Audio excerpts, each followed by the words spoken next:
Helen, how have you looked at that, and how would you recruit or look for resilience in the recruitment process?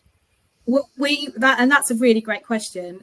We really encourage really good open questions, expecting stories of where people have dealt with resilience before. I've got one example of a lady who, and these examples can come from anywhere. I think it's keeping an open mind as to where resilience comes from as well.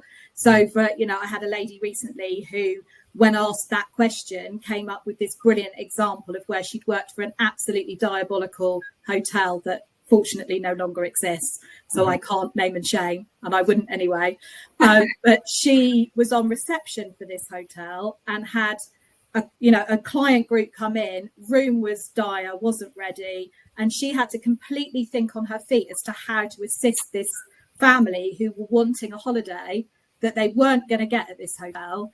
And she gave a brilliant example of where she then had to think on her feet, think of a solution, went and managed to find them somewhere else to stay in a very busy time of year where, she had to phone round, pull in contacts, really go above and beyond for this family who she didn't know, but she did because she felt strongly that it was part of her sense of duty to that family. And the example still gets repeated by my clients who interviewed her, who can't believe that she went through that in order to provide great customer service for someone.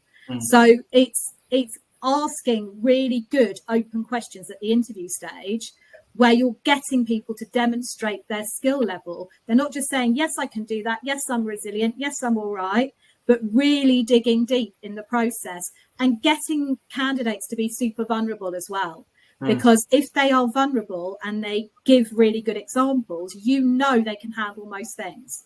And that you can teach and train them in what you do as a business. But resilience and strength of character and good work ethic and all of that kind of stuff is difficult to teach.